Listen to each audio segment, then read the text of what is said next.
what advice do you have for those dating or new relationships? We We, tackled some of that with the yeah, expectations. We, I we think that's did. the big one. yeah, we can talk about that one for a while. What do you think, Alan?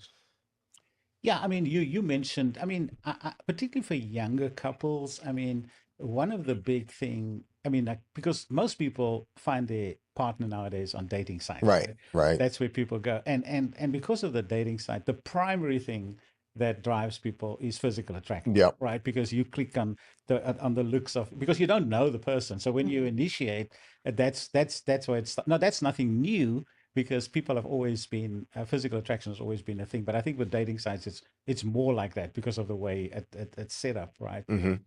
And I believe that chemistry and being attractive, that's an important part of a relationship, because you want to desire and want to be with the person. But I think the other thing is to really be able to spend time. So one of the things that I encourage people to do is to really get to know your partner's, the family of your partner, right? Hmm. To kind of understand. So you can talk about your family 100 times, and then you go visit their home, go for a meal or something, and that you understand better because you see, you feel, you Mhm. experience. So that's an important part, because it helps understanding better. Yeah, and then the other thing that I talk about is to understand the difference between personality and character. Personality is the way I show up in the world, is how I think, feel, and act. Hmm. It is my hard wiring. So people show up, and people's hard wiring, it's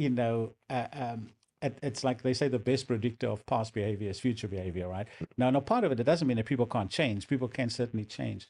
But people are going to, if you're an extrovert, you're going to keep being an extrovert. Mhm. If you like change, you're going to keep liking change. I mean, that's just the way. So understand the person's personality. Do understand who you are, understand your personality, because if you accept who you are, it will be easier for you to accept your partner. Mhm.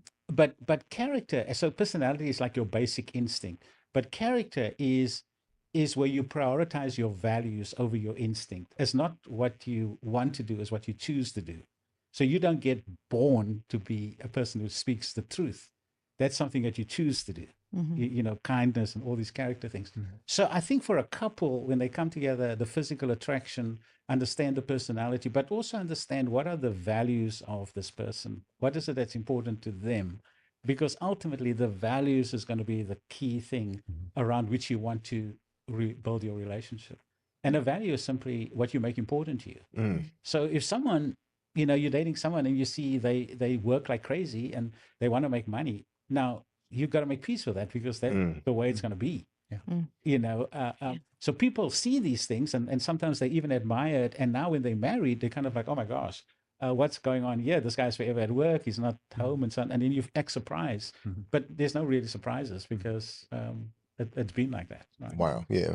So personality, character, and physical attraction, I would say the interplay between those is kind of important. Mm. No, yeah, that's well said. I didn't, Mhm. it wasn't really, that's probably the first time I've heard someone say it in that way. Mhm. Mhm. Um, is that you look at the person's values and you basically decide whether you want to be with them. And they Because value it, that too. because it's not, because let's be honest, it's not that you can go on that dating site and say, you know what, this person is going to be my wife. I'm gonna tell them exactly how this relationship is going to work, and it's just going to be that way. So when you roll that dice and you find that person, you pay attention to their values and what makes that person them, and that is your discernment Mhm. on whether you want to build this lifetime commitment with them. Yeah.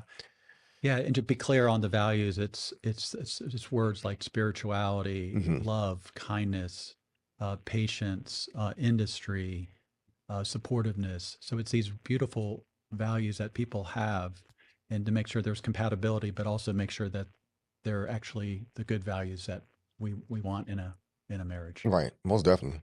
Yeah. Mm. And I think the tension with values, I mean, as Thomas said, there's beautiful words, but we have this thing that all of us have, is that we put our best self forward, Hmm. and we pretend that, like often values or stuff is what people, often companies put them on the wall, but there's a disconnect what's on the wall and the way people live, Mhm. right? So the thing is, with values, what you want to do, you want to look at for behavioral examples, not what people talk about, right? Hmm. So if you want to talk about money, well, whatever it is, look how the person is spending their money. You know, do they save? Because that will tell you, the behavioral example will tell you whether it's a core value or not, right? Because you can do all the talking you want to build this, you want to buy this house and so on. But if that's not reflective in your behavioral examples, then that is just a pipe dream, right? It's something that you would like to do, but which you may or may not get there, but it's not a value. The timing thing, how you time your relationship, I think some people need to move faster and some people need to move slower. You know, so kind of understand the rhythm of your relationship, because if you move too fast, you're going to frustrate one of you, going to be frustrated. If you move too slow, that so the rhythm, understand the rhythm and the pace, and part of that is understanding what, because as the values becomes clearer and the life that you envision, if you have that sort of conversation, and there's clarity, then I think people feel more secure. You're right. So again, have that conversation about values, understand the rhythm of your relationship, and then you know, keep moving. Because when people, there's nothing worse than feeling stuck, right? Like the relationship is not going anywhere. So keep moving, whatever that means. And a big part of that is keep having the right conversations. Great message.